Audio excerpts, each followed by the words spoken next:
This is the new Cloud AI box from OneCarStereo. Plug it in, set it up, try it out. Let's go. So in the box, you get your How to Cloud Sim instruction booklet. You also get your instruction manual. This is how to plug it in and get using it, but don't worry, I got you covered. Then we have the Cloud AI box itself with the protective plastic still on it.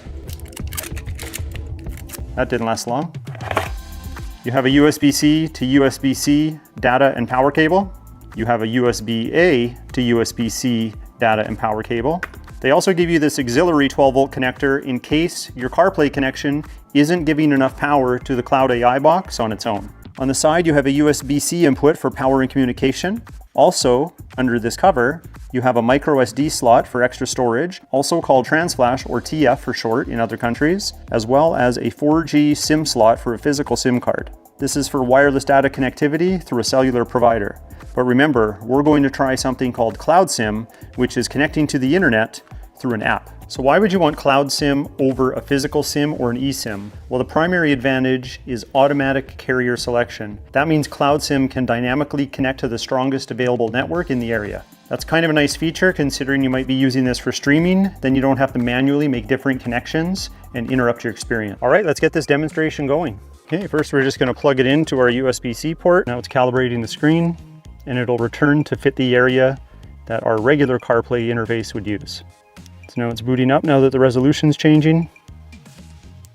And there, it's using a bigger area than when it first loaded.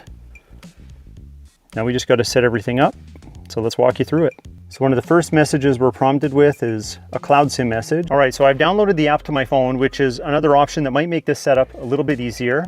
I'm connected to Wi-Fi in my garage here, or we could hotspot to my phone. I'm just doing this so we can do some of the initial setup. Now remember, there's no need to insert a physical SIM card into this Cloud AI box. I'll show you the app on the home screen. So this is what the app looks like on the home screen. And that brings us here in case you accidentally exited this menu and you didn't know how to get back. I'm choosing to use my phone to help with this setup. So I'm going to link the device using the QR code, which is displayed on the screen. So I'll just scan it with my camera. It's giving me the IMEI for this device, as well as a password. I'm gonna press link successful. And now I have my AI box listed among my devices for this account. Now I should be able to go to the mobile web store here, and then I'll pick a data plan. I'm just gonna pick a basic package for this demonstration. Then it lets you select what device are you buying your package for. It's already listed as AI box, that's the only one I have on here. I'm going to use PayPal, just doing some multi-factor authentication. Almost done, I promise. It's all pretty straightforward if you've done any type of online shopping before. Okay, the transaction should be done. So now I'm going to activate my Cloud SIM. It's just hovering around 80%. Oh, it just jumped up. All right, looks like we have been activated. We've used 0 data so far, and then we can buy packages right from this device. And we are Cloud SIM preferred, which also means that we should automatically have connected to our new connection. We're on our new connection and it automatically turned our Wi-Fi connection off. So this is just the convenience of this technology. It is going to search for the best 4G connection, regardless of where we are, and connect to that in the background. So while we're here and connected to the internet, let me show you some features of how this device works. So this is our home screen. You can customize it with various widgets, how you see fit. Let's go to Netflix, and it will work while you're driving or if the vehicle is parked. Make sure you're logged in with your credentials. You can also download media directly to the device. That's where the Transflash or micro SD card storage may come in handy. So you can give yourself additional storage and download content to that micro SD card so you can just have more without having to stream it. Let's just pick something to turn on here. Pick this one.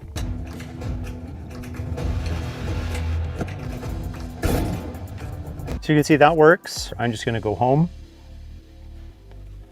And now I'm back to my home screen. Your most frequently used apps will be right here. But if we look down at the bottom left corner, this takes us to our apps. So I've got 3 pages of apps, and I can certainly add more. I can go to the Google Play Store and download apps there, as well as another one called APK Pure. And what these do is they allow you to install apps from a different website that you may not find on the Google Play Store, or older versions of apps that sometimes have just better compatibility with these Android boxes versus, say, a Chromebook or your tablet or another device like that. So there will be times if you go to the Google Play Store and it may say this app is not compatible, go look for it on one of these other apps and you may find it there.